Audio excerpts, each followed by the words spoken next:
আজকের একটি খবর আমি উল্লেখ করতে চাই। ঠিকানা খুঁজে না পাওয়ায় মালয়েশিয়া ও ইতালি থেকে ৫,৬০০ পোস্টাল ব্যালট ফেরত এসেছে। এর মধ্যে মালয়েশিয়া থেকে ফেরত এসেছে ৪,০০০ এবং ইতালি থেকে ফেরত এসেছে ১,৬০০ পোস্টাল ব্যালট। তাদের ঠিকানা খুঁজে পাওয়া যায়নি, এই জন্য সেই ব্যালটগুলো ফেরত এসেছে।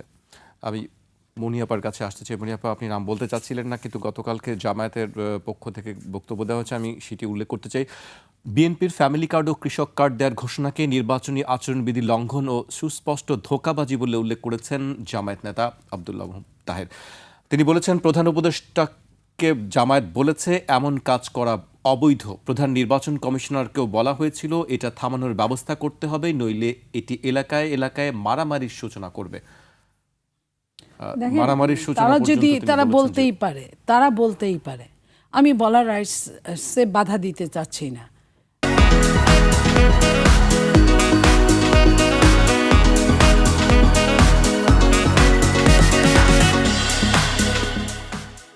বাট আমার জাস্টিফাইটা এরকম, এটা তো নতুন কিছু না। এটা আপনাদেরকে নিয়ে যখন বিএনপি 23 সালে লাস্ট প্রেস কনফারেন্স করেছিল 31 দফার, সেই 31 দফার মধ্যে এটা আছে, কোনো লুকানো চুরানো কিছু না, প্রকাশিত। এবং 31 দফার যা আছে সেটাই কিন্তু পরবর্তীতে এই যে এতজনে মাথা খাটিয়েছে, উচ্চকক্ষ, নিম্নকক্ষ, তারপরে এই যে বিভিন্ন জায়গায়, ওগুলোতে কোনো সমস্যা না। এখানে সমস্যা কেন? এটাও তো ওই দিনেরই, একই দিনের ওই ইসের মধ্যে যে নারীদেরকে একটা দিবে, কার্ড দিবে, তারপরে আপনার কৃষকদেরকে কার্ড দিবে, বেকারদেরকে কার্ড দিবে, এগুলো তো বলাই ছিল। তাহলে এইটা এতদিনে তারা এই ধরনের কথা বলছে। তারা যে আমাদের চেয়ারম্যান সাহেব তারেক রহমান সাহেবের জীবনের এত ঝুঁকি নিয়ে উনি দেশে আসছেন, ওনার মা চলে গেছেন, প্রয়াত হয়েছেন, সমস্ত বাংলাদেশটা তুলপাড় চরম পর্যায়ে, সেই জায়গায় ওনাকে দুটা পুলিশ বেশি ডিউটি করেছে।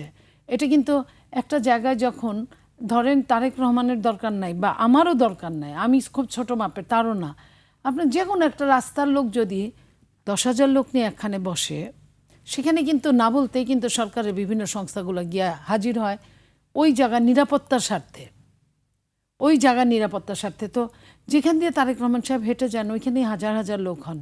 তো এবং তার জীবনের রিস্ক, তার ফ্যামিলিগত রিস্ক এই সময়টায়, সেখানে বিএনপি থেকে বলাও হয় না যে আমাকে এসএসএফ দেন, আমাকে এটা দেন, ওটা দেন, সেটা দেন।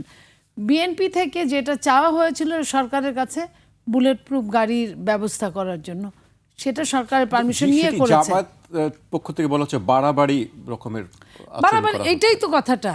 জামাত তার দরকার পড়লে তার তো জীবনের নিরাপত্তার ওরকম রিস্ক না, তার তো ওরকম, সে তো এইখানেই আছে।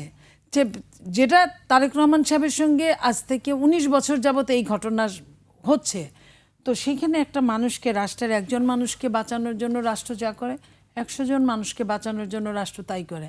আর যে মানুষটার কথা বলছি, সেই মানুষটা যদি কোটি মানুষের প্রতিনিধিত্বকারী হয়, তাহলে তার জীবনের রিস্কটাও বেশি। সেই জায়গায় যদি রাষ্ট্র করে, তাকে তো এসএসএফ দেয় নাই, তাকে তো অন্য কোনো স্পেশাল সিকিউরিটি দেয় নাই, তার জন্য কিছু পুলিশ। এটা আমি আবারও বলছি, যেখান দিয়ে হাজার মানুষ যাতায়াত করে সেখানে পাহারাদারেরও বেশি সংখ্যা হয়ে যায়। তো সেইখানে তারা বলছে আমরা তাদেরকে কিছুই বলিনি, বরং আমরাও বলি অতিরিক্ত তেল মারা বা অতিরিক্ত দেখানো, সেটাও কিন্তু কারো ক্ষতির কারণ হতে পারে। আমরা এটা চাই না যে আমাদেরকে অতিরিক্ত কিছু করুক, অতিরিক্ত কিছু দেখাক। তো এটাই দেখাচ্ছে কেন?